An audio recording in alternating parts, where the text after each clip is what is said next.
Ukraine पर हमला किए पुतिन को 7 महीने से ज्यादा का वक्त बीत चुका है, लेकिन अभी भी पुतिन की सेना संघर्ष कर रही है। हालात ऐसे बन चुके हैं कि जिन इलाकों पर रूस ने कब्जा किया था वो इलाके धीरे धीरे उसके कब्जे से मुक्त हो रहे हैं। पुतिन असफलताओं के बीच अमेरिकी खुफिया एजेंसी ने बहुत बड़ा दावा किया है और ये कहा है कि युद्ध में नाकामी को लेकर पुतिन के खिलाफ लोग बयान देने लगे हैं। युद्ध में असफलता की जिम्मेदारी पुतिन पर फिलहाल डाली जा रही है। अमेरिकी खुफिया एजेंसी ने यह भी कहा है कि पुतिन के खिलाफ उनके लोग अब खड़े होते नजर आ रहे हैं और ये सभी बातें जो हैं वो बाइडेन को भी बता दी गई है। तो रिवोल्ट की जानकारी अब सामने आ रही है।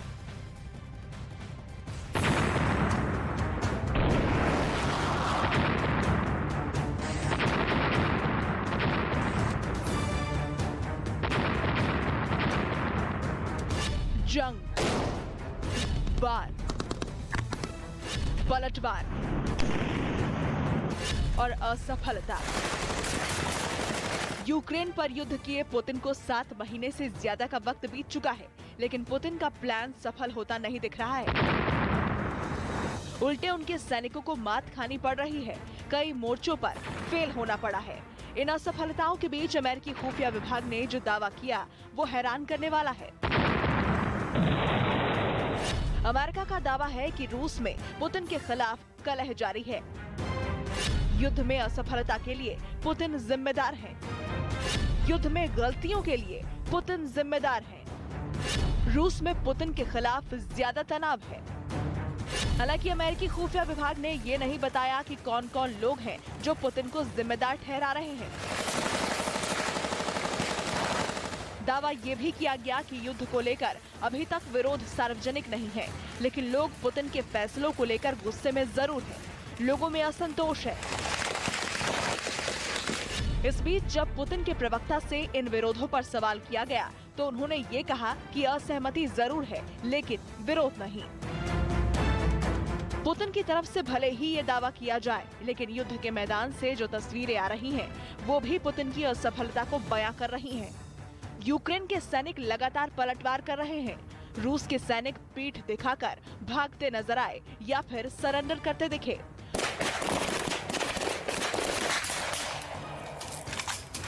खासकर उन इलाकों में जंग तेज हो चुकी है जहां जनमत संग्रह कराकर पुतिन ने अपना कब्जा जमाया था। डोनेस्क में यूक्रेन की सेना तेजी से पलटवार कर रही है। लुहांस्क पर रूस का कब्जा जरूर है, लेकिन यूक्रेन की सेना अपने इलाके को आजाद कराने की जंग लड़ रही है। खेरसोन में भी यूक्रेन की सेना मजबूती से डटी है। कई गांवों को आजाद करा चुकी है। खार्किव से लगभग रूस की सेना को भगा दिया गया है। हालात ऐसे बन चुके हैं कि पुतिन ने जो सोचा था वो हासिल नहीं कर पाए। यूक्रेन पर हमले का फैसला पुतिन के लिए टेढ़ी खीर साबित हो रहा है। उनके सारे फैसले फेल होते दिख रहे हैं। रूस में पुतिन की शोहरत भी कम होती दिख रही है। उसकी और भी वजहें हैं। जंग में रूस की सेना पिछड़ रही है। यूक्रेन युद्ध लंबा खिंच चुका है। लामबंदी के आदेश का विरोध हो रहा है। सेना में भर्ती से बचने के लिए युवा रूस छोड़ रहे हैं। पुतिन की कोई सुनने को तैयार नहीं। पुतिन की लोकप्रियता घटी है। रूस की अर्थव्यवस्था में गिरावट दर्ज की गई है। बीते 2 दशक के अपने राजनीतिक सफर में पुतिन को इतनी असफलता कभी नहीं मिली है जितनी यूक्रेन पर हमले के बाद मिली है। हालात ऐसे बन चुके हैं कि बौखलाए पुतिन ने परमाणु हमले की धमकी तक दे डाली है। इससे पहले 3 लाख नागरिकों को सेना में भर्ती करने के आदेश भी दे दिए, जिसका अंजाम ये रहा कि रूस में विरोध प्रदर्शन शुरू हो गया। सेना में भर्ती किए जाने के डर से करीब 4.25 लाख लोगों ने रूस को छोड़ दिया।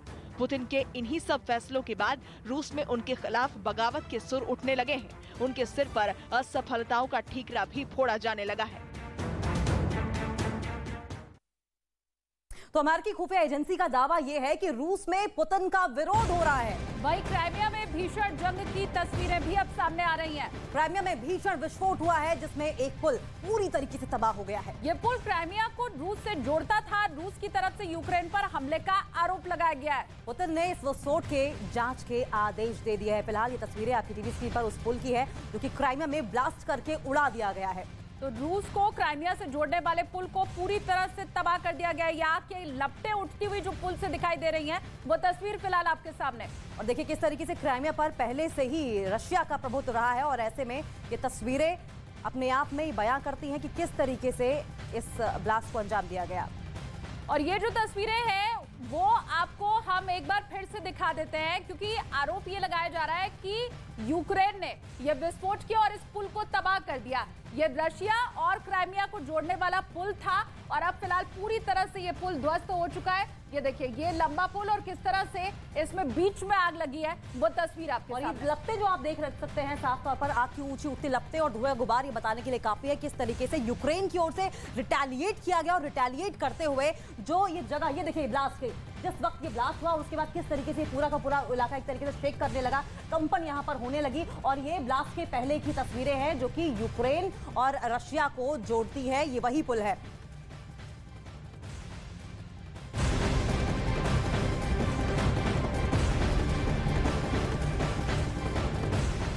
और वहीं न्यूक्लियर वॉर को लेकर अमेरिका के राष्ट्रपति बाइडेन की तरफ से बहुत बड़ी अब वार्निंग दी गई है।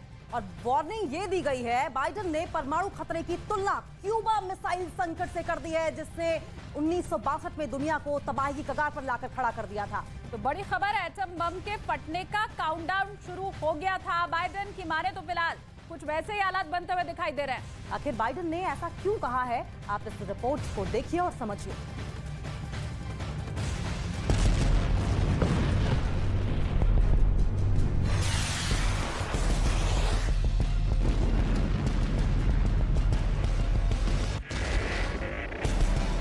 बटन दबेगा,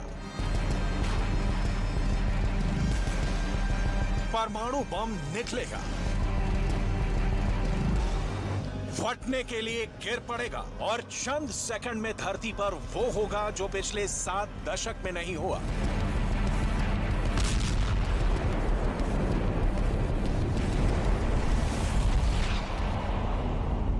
दुनिया में अगर तीसरा एटम बम फटेगा तो हिरोशिमा से कई गुना अधिक विध्वंसक होगा। नागासाकी में जो हुआ उससे कई गुना अधिक विनाश होगा। अब के छोटे परमाणु बम भी लिटिल और फैट बम से ज्यादा शक्तिशाली हैं।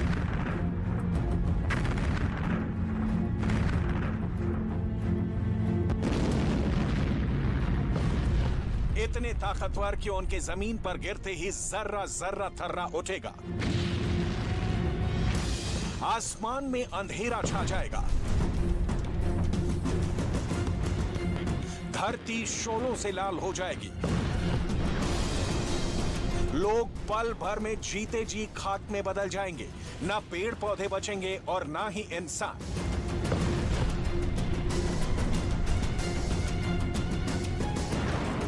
धरती पर जगह जगह बन जाएगा खुला कब्रिस्तान। दुनिया के सबसे ताकतवर मुल्क के सबसे शक्तिशाली शख्स ने परमाणु खतरे को लेकर बहुत बड़ा बयान दिया है। अमेरिका के प्रेसिडेंट बाइडेन का कहना है, परमाणु हथियारों के इस्तेमाल का जोखिम पिछले 60 वर्षों में सबसे अधिक है। बाइडेन ने परमाणु खतरे की तुलना क्यूबा मिसाइल संकट से की, जिसने 1962 में दुनिया को तबाही के कगार पर ला खड़ा किया था। एटम बम के फटने का काउंटडाउन शुरू हो गया था। बाइडेन की माने तो फिलहाल वैसे ही हालात बने हुए हैं, क्योंकि मॉस्को यूक्रेन पर परमाणु हमले की चेतावनी बिना किसी झिझक के कर रहा है।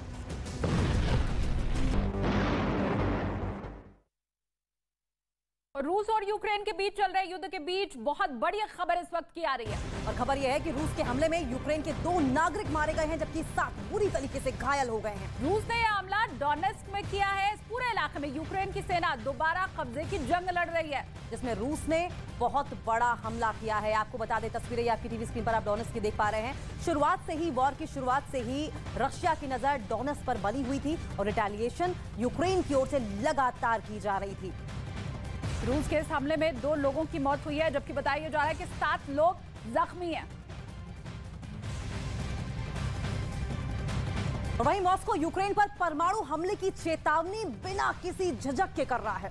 पुतिन गंभीरता से परमाणु हथियारों की क्षमताओं का प्रदर्शन करना चाहते हैं। पुतिन की सेना यूक्रेन में लगातार पीछे हटती जा रही है और ऐसे में कीव के किले को ध्वस्त करने के लिए पुतिन हमले तेज कर सकते हैं। आशंका यह भी जताई जा रही है कि बौखलाए पुतिन ऑपरेशन TNW यानी कि टैक्टिकल न्यूक्लियर वेपन को ग्रीन सिग्नल तक दे सकते हैं।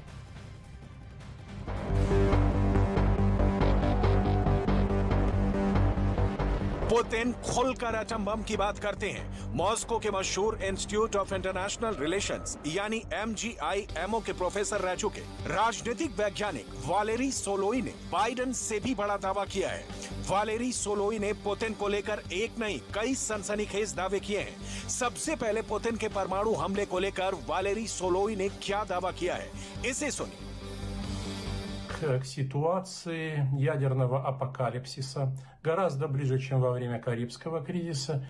Причина коренится в президенте Российской Федерации Владимире Владимировиче Путине, который всерьез, более чем серьезно настроен продемонстрировать возможности ядерного оружия.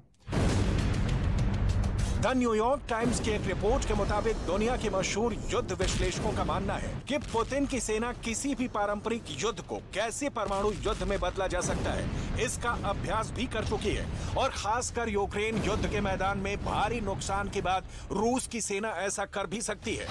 आमतौर पर परमाणु हथियार दो तरह के होते हैं, एक स्ट्रेटेजिक परमाणु हथियार और दूसरे टैक्टिकल परमाणु हथियार यानी छोटे परमाणु बम जो सीमित दायरे में तबाही मचाते हैं। दुनिया की नजर अब पुतिन के नए वॉर प्लान पर टिक गई है। यूक्रेन में रूस की सेना लगातार पीछे हटती जा रही है।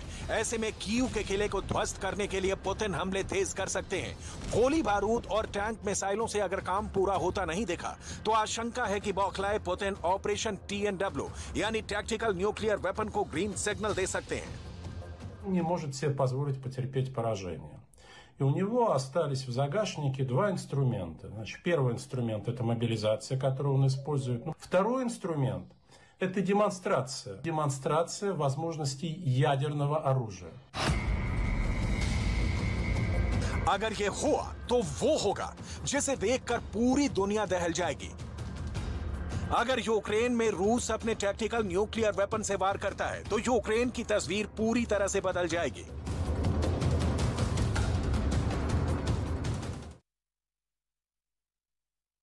तो अमेरिकी खुफिया विभाग का दावा यह है कि युद्ध की बिसात पर पुतिन का अगला प्लान उसे बम से धमाका करना है, जिससे महाविनाश होता है। और अगर दूसरे शब्दों में यह हम कहें कि जिसे दुनिया तबाही का दूसरा नाम कहती है। जी हाँ, न्यूक्लियर बम यानी कि परमाणु बम का नाम देती है, या फिर यूं कहें कि छोटे परमाणु बम के नाम से ही पूरी दुनिया डरती है। अब दावा यह भी किया जा रहा है कि पुतिन अपने जखीरे का सबसे खतरनाक बम यूक्रेन के खिलाफ इस्तेमाल करने का मन बना चुके हैं, क्योंकि पुतिन की इच्छा पूरी दुनिया पर राज करने की है।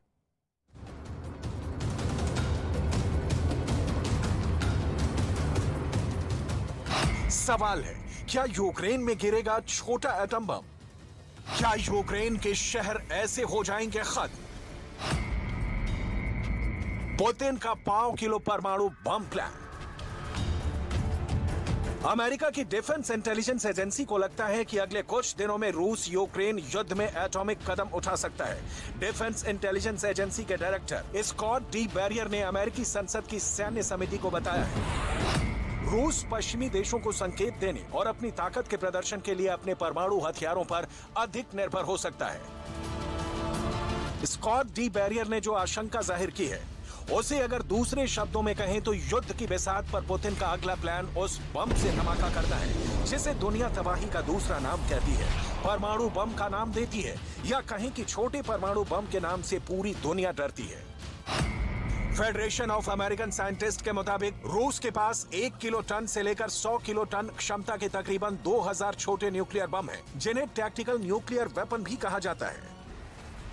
दावा किया जा रहा है कि पुतिन अपने जखीरे का सबसे खतरनाक बम यूक्रेन के खिलाफ इस्तेमाल करने का मन बना चुके हैं। मॉस्को के मशहूर इंस्टीट्यूट MGIMO के प्रोफेसर रह चुके राजनीतिक वैज्ञानिक वालेरी सोलोई को भी यह अंदेशा है कि रूस यूक्रेन के खिलाफ छोटे न्यूक्लियर बम इस्तेमाल करने से नहीं हिचकेगा, क्योंकि पुतिन की इच्छा पूरी दुनिया पर राज करने की है।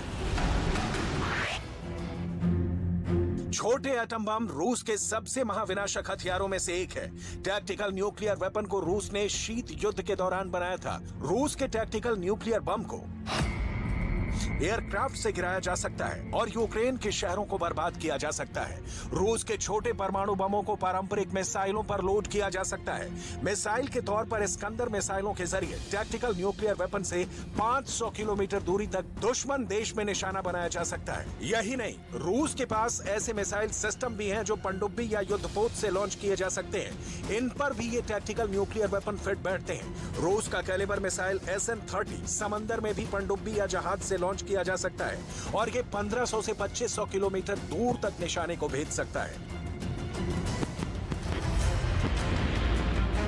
खतरा इसलिए भी और बड़ा है क्योंकि रूस की सेना ने अपनी परमाणु बम गिराने वाली तोप को भी यूक्रेन युद्ध में उतार दिया है। परमाणु बम दागने में सक्षम रूस की इस तोप का नाम है 2S7 पियोन।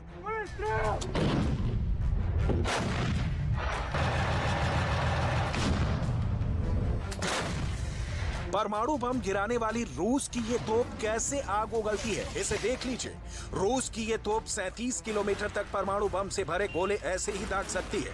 रण क्षेत्र में तैनात इस तोप से अगर छोटे परमाणु बम छोड़ दिए जाएं, तो हालात सर्वनाश जैसे हो जाएंगे। आप कल्पना नहीं कर सकते हैं कि अगर पुतिन टैक्टिकल न्यूक्लियर बम के इस्तेमाल का आदेश देते हैं, तो रूस की सेना कैसे जमीन से भी यूक्रेन में भारी तबाही मचा सकती है। शुद्ध में परमाणु बम का इस्तेमाल सिर्फ एक बार दूसरे विश्व युद्ध के दौरान जापान के खिलाफ हुआ था। हिरोशिमा और नागासाकी पर परमाणु हमलों के बाद जापान घुटनों पर आ गया था और दूसरा विश्व युद्ध समाप्त हो गया था। अब ये आशंका पैदा हुई है कि 76 साल बाद पुतिन बड़े नहीं, अपने छोटे परमाणु बम का इस्तेमाल कर यूक्रेन को दहला सकते हैं।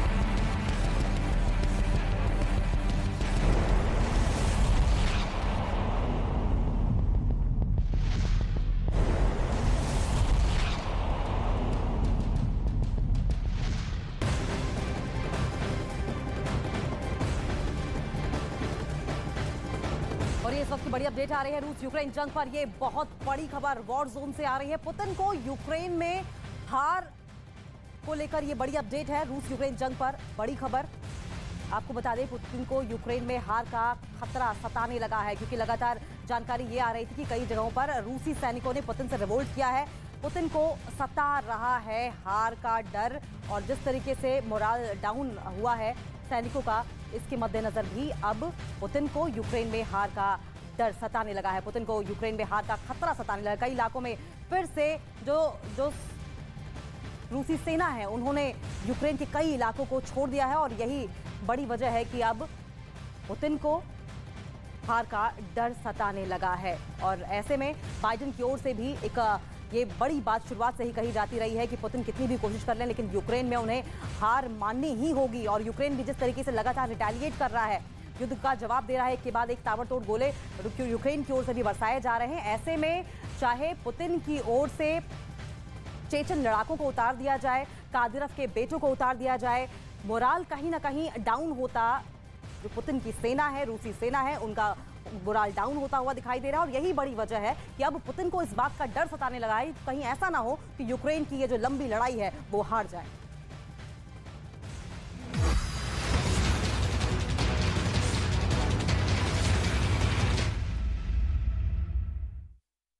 नमस्कार, आप देख रहे हैं देश का number 1 news channel news 18 India, और मैं हूं आपके साथ अंकिता दुबे। बुलेटिन की शुरुआत करेंगे, लेकिन सबसे पहले आइए एक नजर डाल लेते हैं ताबड़तोड़ 50 खबरों पर।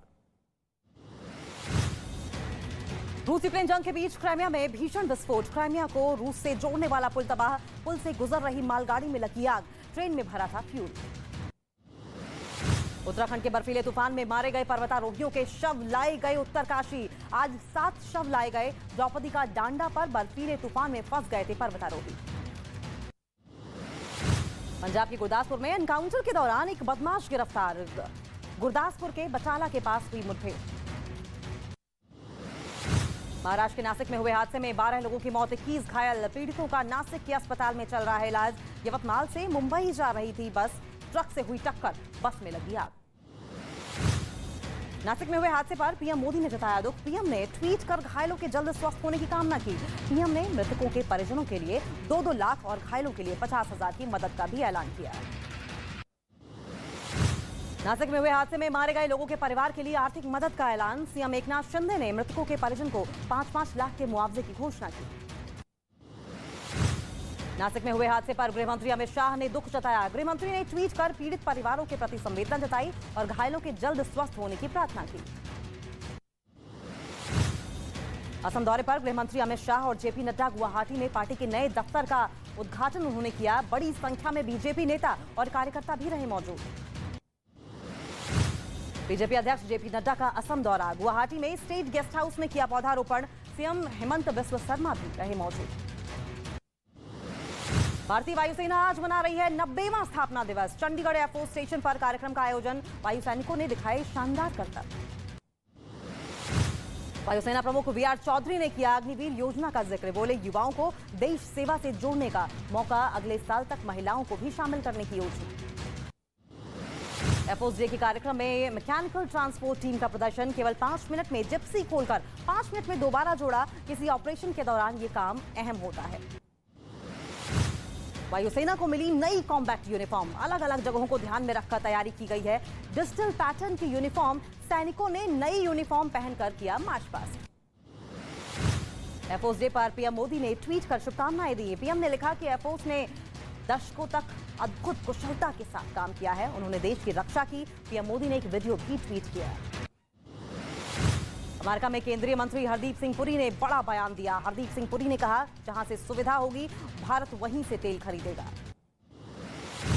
पीएम मोदी 11 अक्टूबर को जाएंगे उज्जैन। महाकाल कॉरिडोर का करेंगे लोकार्पण। 750 करोड़ की लागत से बन रहे कॉरिडोर का डिजाइन शानदार। पहले चरण में खर्च किए गए 350 करोड़ रुपए। उत्तर प्रदेश के प्रयागराज में आकाशीय बिजली गिरने से 3 लोगों की दर्दनाक मौत। 6 से ज्यादा लोग घायल हुए। घायलों को अस्पताल में कराया गया भर्ती। उत्तराखंड के पिथौरागढ़ में हुई भारी बर्फबारी। लगातार बर्फ गिरने से वहां का तापमान माइनस में पहुंचा। लोगों की बड़ी परेशानी। बिहार के गोपालगंज में गंडक नदी का जलस्तर बढ़ने से बड़ी मुश्किलें। निचले इलाकों में घरों में घुसा पानी। सुरक्षित जगहों पर जाने को मजबूर हुए लोग। बिहार के बेतिया में बारिश और गंडक बैराज से पानी छोड़े जाने से मुश्किलें बढ़ी। सुरक्षित जगह जाने की कोशिश में हजारों लोग। धान की फसल को भारी नुकसान। महाराष्ट्र के अहमदनगर में बारिश से बढ़ी परेशानी। विंचराना नदी का बढ़ा जलस्तर। पानी में डूबे पुल और सड़कें। संचार सेवाएं ठप। आंध्र प्रदेश के नंद्याल में कई इलाकों में भरा पानी। कुंदू नदी में उफान की वजह से लोगों की बड़ी परेशानी। गुजरात के सूरत में नाव डूबने से बड़ा हादसा। नाव में सवार 10 लोग डूबे। 8 लोगों को बचाया गया, जबकि 2 लोग अभी भी लापता। राजस्थान के बारा में बारिश की वजह से गिरा एक मकान। एक महिला की मौत, 3 लोग घायल। अधिकारियों ने परिवार को आर्थिक मदद का दिया भरोसा। उत्तर प्रदेश के फतेहपुर में तेज बारिश की वजह से गिरी दीवार। हादसे में 3 साल के बच्चे समेत 2 लोगों की मौत। हादसे पर सीएम योगी ने जताया दुख। उत्तर प्रदेश की बस्ती में बारिश की वजह से सरयू नदी में उफान। कई गांव बाढ़ की चपेट में आए। राहत सामग्री लोगों तक पहुंचाई गई। उत्तर प्रदेश के बहराइच में बारिश ने बढ़ाई मुश्किलें। हाईवे पर बने पुल का एक हिस्सा धंसा। लोगों और गाड़ियों की लंबी लाइनें लगी। मुंबई में ड्रग्स के खिलाफ डीआरआई का बड़ा ऑपरेशन। 502 करोड़ रुपए के ड्रग्स किए गए जब्त। ड्रग्स को सेब के पैकेट में छुपाकर मुंबई लाया गया था। केरल के कोचीन में पाकिस्तानी बोट से करीब 200 किलो हेरोइन की खेप जब्त की गई। एनसीबी और नेवी ने ज्वाइंट ऑपरेशन के बाद की कार्रवाई। राजस्थान के श्रीगंगानगर में दिखा पाकिस्तानी ड्रोन। अंतर्राष्ट्रीय सीमा पर बीएसएफ ने देखा ड्रोन। जवानों ने चलाया सर्च ऑपरेशन। बिहार के बेतिया में ज्वेलरी की दुकान में चोरी। दीवार तोड़कर आए चोर। 25 किलो चांदी, 750 ग्राम सोना और 2.5 लाख रुपए बदमाश लेकर हो गए फरार। उत्तर प्रदेश के रायबरेली में चलती मोटरसाइकिल में लगी आग। बीच सड़क पर मोटरसाइकिल में आग लगने से लोगों में फैली दहशत। जयपुर में फर्जी दस्तावेज लेकर अग्निवीर योजना में आए लड़के का रेस्क्यू ऑपरेशन। चेकिंग के दौरान फरार होकर पहाड़ी पर चढ़ गया था लड़का। उतर नहीं पाने के कारण फंस गया था। बिहार के मोकामा रेलवे स्टेशन पर जवान ने बचाई एक यात्री की जान। ट्रेन पर चढ़ने के दौरान छूट गया था बलविंदर सिंह का हाथ। आरपीएफ जवान मुरली मनोहर ने ट्रेन के नीचे जान से बचाया और सीसीटीवी में रिकॉर्ड हुई ये तस्वीरें कि किस तरीके से जवान ने ट्रेन के नीचे जाने से बचाया। बिहार के सीवान ट्रक ने बाइक को टक्कर मार दी। बाइक सवार एक आदमी की मौत हो गई, 2 की हालत गंभीर बताई जा रही है। आरोपी ट्रक ड्राइवर की तलाश की जा रही है। राजस्थान के दौसा में नगर परिषद की बैठक में जमकर हंगामा हुआ। 2 पक्षों के बीच हुई हाथापाई, पुलिस ने मामले को शांत कराया। छत्तीसगढ़ के भिलाई में बच्चा चोरी के शक में एक बुजुर्ग के साथ मारपीट की गई। भीड़ में मौजूद लोगों ने बुजुर्ग को पीटा। मारपीट का वीडियो सोशल मीडिया पर वायरल। हरियाणा के करनाल में मां बेटी की हत्या होने के बाद परिवार वालों ने सड़क पर जमकर हंगामा किया। परिवार वालों ने पुलिस पर एक्शन नहीं लेने का लगाया आरोप। उत्तर प्रदेश के गाजियाबाद में दिन दहाड़े लूट। बदमाशों ने व्यापारी परिवार को बंधक बनाकर लूटपाट की। 15 लाख के गहने और 5 लाख रुपए कैश लेकर बदमाश फरार हो गए। मध्य प्रदेश के इंदौर क्राइम ब्रांच को मिली बड़ी कामयाबी। क्राइम ब्रांच ने अवैध हथियार और भारी मात्रा में गोलियां बरामद की। छत्तीसगढ़ के जशपुर में हाथी ने बुजुर्ग महिला की जान ले ली। घर के पास ही थी महिला। वन विभाग की टीम गांव के लोगों से अपील कर रही है, हाथी से दूर रहने की अपील की। झारखंड के हजारीबाग में 23 हाथियों के झुंड ने मचाया उत्पात। 4 मकानों में तोड़फोड़ की। अनाज और दूसरे सामान को पहुंचाया नुकसान। खेतों में धान और मक्के की फसल को भी रौंदा। वाराणसी में देव दीपावली तक पर्यटक गंगा में प्रदूषण मुक्त माहौल के बीच सैर कर सकेंगे। इसके लिए वाराणसी की सभी नावों को सीएनजी में कन्वर्ट किया जा रहा है। देव दीपावली से पहले ही इस काम को पूरा कर लिया जाएगा। वहीं रायपुर में 10वीं और 12वीं के टॉपर्स का अनोखा सम्मान। 84 लड़कियों और 41 लड़कों ने हेलीकॉप्टर की सवारी की। सीएम भूपेश बघेल ने किया था ऐलान। गुजरात में नेशनल गेम्स में 10 साल के मलखंब खिलाड़ी शौर्यजीत ने दिखाया दम। लकड़ी के खंभे पर नन्हे खिलाड़ी शौर्यजीत ने शानदार करतब दिखाए। झारखंड के दलमा वाइल्ड लाइफ सेंचुरी में रजनी नाम की हथनी का मनाया गया जन्मदिन। दलमा वाइल्ड लाइफ सेंचुरी में 2 अक्टूबर से 8 अक्टूबर तक वन्य प्राणी सप्ताह मनाया जाता है। देश में बीते 24 घंटे में मिले कोरोना के 2797 नए केस। 3484 मरीज हुए ठीक। देश में पॉजिटिविटी रेट घटकर हुआ 1.05%। ईरान के तेहरान से दिल दहला देने वाला एक वीडियो आया सामने। वहां एरम झील के पास बनी बिल्डिंग में लगी भीषण आग। फायर ब्रिगेड की टीम ने आग पर पाया काबू। अमेरिकी राष्ट्रपति बाइडेन के प्रशासन ने परमाणु हमले की दी चेतावनी। बाइडेन प्रशासन ने कहा कि रूस के राष्ट्रपति पुतिन यूक्रेन में छोटे परमाणु हथियार तैनात कर सकते हैं। महसा अमीनी की मौत पर ईरान सरकार का दावा, मारपीट से नहीं बीमारी की वजह से हुई मौत। सरकार ने महसा अमीनी का वीडियो भी किया जारी। 13 सितंबर का बताया जा रहा है ये वीडियो।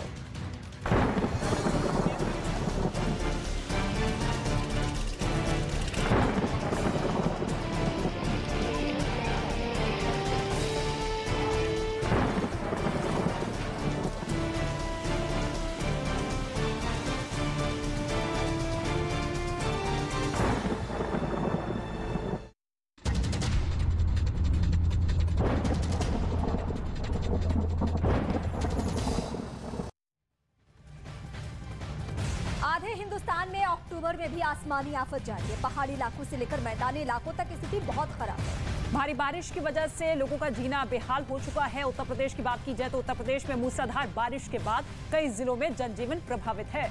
वहीं उत्तर प्रदेश के श्रावस्ती, अमेठी, बलरामपुर में जोरदार बारिश हुई है, जिसके बाद सड़क से लेकर मकान तक पानी के कब्जे में आ चुके हैं।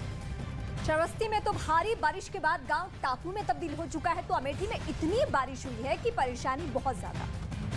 ये तस्वीर आप देखिए किस तरीके से चारों तरफ पानी ही पानी नजर आ रहा है। एक कार फंसी हुई नजर आ रही है। बारिश की वजह से गंडक नदी में उफान है, जिसका पानी अब आसपास के गांव में घुसता हुआ दिखाई दिया। वहीं महाराष्ट्र में भी भारी बारिश के बाद कुछ ऐसा ही हाल है। मुंबई के पास ठाणे में और अहमदनगर में मूसलाधार बारिश के बाद सड़कों पर पानी भर गया है, और जिससे लोगों को आवाजाही में काफी दिक्कतें हो रही है। आंध्र प्रदेश की बात करते हैं, जहां पे कुंडू नदी उफान के ऊपर है, जिसके बाद कई इलाकों में पानी भर चुका है और स्थिति बहुत भयावह हो चुकी है।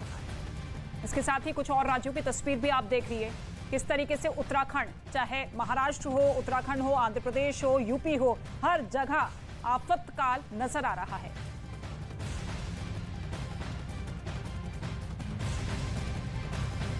उत्तर प्रदेश में भी आसमानी आफत लौट आई है।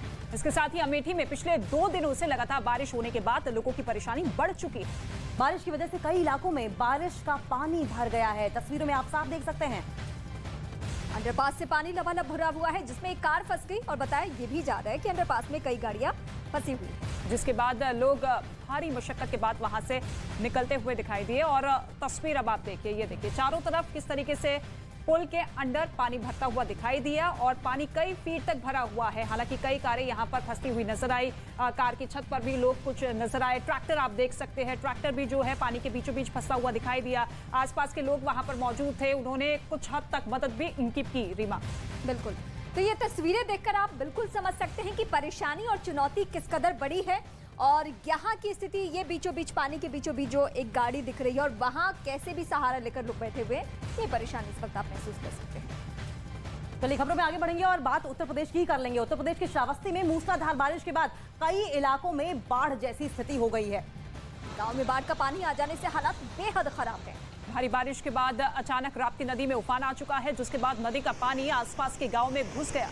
तस्वीरों में चारों ओर आप देख सकते हैं कि पानी ही पानी दिखाई दे रहा है। लोगों के मकानों में बाढ़ का पानी घुस चुका है और जिसके बाद लोगों का जीना मुहाल हो चुका है। ये तस्वीर आप देखिए, एक शख्स जो कि अपने घर के अंदर बैठा हुआ है, यहाँ पे मैं आपको दिखा रही हूँ कि लोग कैसे यहाँ से रास्ता भले पार कर रहे हो, लेकिन ये रास्ता नहीं दिख रहा। ऐसा लग रहा है कि वो नदी के बीचों बीच आ रहे हैं, लेकिन ये रास्ता ही। बिल्कुल, दरअसल जो ये तस्वीर आप देख पा रहे हैं, ये एक गांव की तस्वीर है और ये रास्ता है। मानो ऐसा लग रहा हो ये रास्ता ना होकर एक नहर हो और इस नहर के बीचों बीच ये गाड़ी गुजर रही हो। ऐसे में आप अंदाजा लगा सकते हैं कि इस तरीके से जब अब घुटनों तक और कहीं कहीं छाती तक पानी हो तो लोग किस तरीके से अपनी जिंदगी गुजर बसर कर रहे होंगे। ऋतिका, बिल्कुल, और कमोबेश ये तस्वीर किसी एक इलाके, किसी एक राज्य की नहीं है। जहां जहां मूसलाधार बारिश हो रही है, क्योंकि आप देखिए किस तरीके से मौसम ने करवट ली है, क्योंकि बीच में बारिश जो है रुक चुकी थी, मौसम सामान्य हो गया था, लेकिन एक बार फिर से भारी बारिश के चलते कई नदी नाले उफान पर है। खतरे के निशान भी आप देख सकते हैं, लेकिन इसी पुल को, इसी पानी के सैलाब को पार करते हुए कई ऐसी जिंदगियां हैं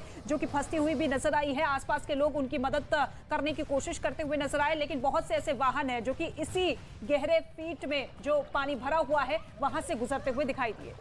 आम लोगों के सीधे जिंदगी पे बनी है, ये हम तस्वीरों के जरिए आपको दिखा रहे हैं। ये देखिए बाढ़ का कहर, टापू बना पूरा का पूरा गांव और लोगों की परेशानी बढ़ी। ये बहुत कॉमन है, हर जगह से ऐसी ही तस्वीरें सामने नजर आ रही है। एक शख्स जो कि आप देखिए कितना पानी में डूबते हुए आ रहा है और एक डंडे, एक लाठी का सहारा लेकर आगे बढ़ रहा है।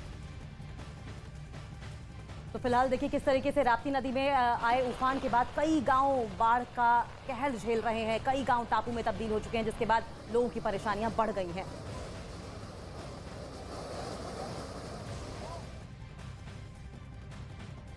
एक बार फिर से आफत लौट आई है। ये वो आफत है जिसने पहले भी जमकर कहर बरपाया है और फिर से कहर बरपा रही है। महाराष्ट्र से लेकर उत्तर प्रदेश तक बारिश का ऐसा कहर देखने को मिला कि कहीं गाड़ियां डूबी नजर आई तो कई लोगों की परेशानियां बढ़ती हुई नजर आई। तो देखिए किस तरीके से लगातार आपको हालात दिखा रहे हैं। हालात ऐसे हो गए हैं कि लोगों को मजबूरन अपना घर छोड़ना पड़ रहा है और खुले आसमान के नीचे लोग रहने को मजबूर हैं।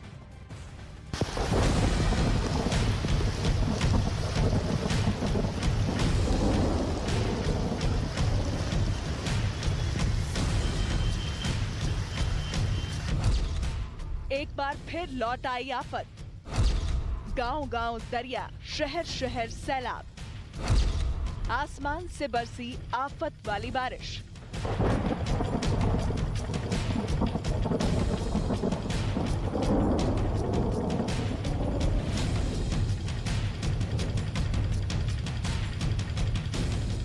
मुंबई और आसपास के इलाकों में हुई तेज और मूसलाधार बारिश ने अचानक से ही शहर की तस्वीर बदल कर रख दी। मुंबई की रफ्तार पर बारिश ने ब्रेक लगा दिया। जगह जगह बारिश का बेतहाशा पानी जमा हो गया और पूरा शहर दरिया में तब्दील हो गया। तेज हवाओं के साथ ठाणे में बारिश होनी शुरू हुई तो रुकने का नाम नहीं लिया। देखते ही देखते बारिश आफत में तब्दील हो गई और ठाणे के अलग अलग हिस्सों में पानी जमा हो गया। सड़क पर कई फीट पानी भर गया, जिससे लोगों को आने जाने में दिक्कत का सामना करना पड़ा। इस दौरान हाथ गाड़ी लेकर एक आदमी पानी के बीच से जाने की कोशिश करता नजर आया, तो वहीं गाड़ियां पानी में डूबी नजर आईं। वहीं ठाणे में मंदिर के सामने से बारिश का पानी ऐसे गुजर रहा था जैसे नदी ने अपनी धारा मोड़ दी हो और सड़क के बीच से गुजर रही हो। उसी पानी के बीच से लोग आने जाने को मजबूर नजर आए। ठाणे के साथ साथ रात भर हुई बारिश की वजह से मुंबई में कई जगह हालात बेकाबू हो गए, जहां कई फीट पानी सड़क पर भर गया। सड़क पूरी तरह से पानी से लबालब भरी नजर आई, तो वहीं उसी बारिश के पानी में गाड़ियां डूबी दिखी।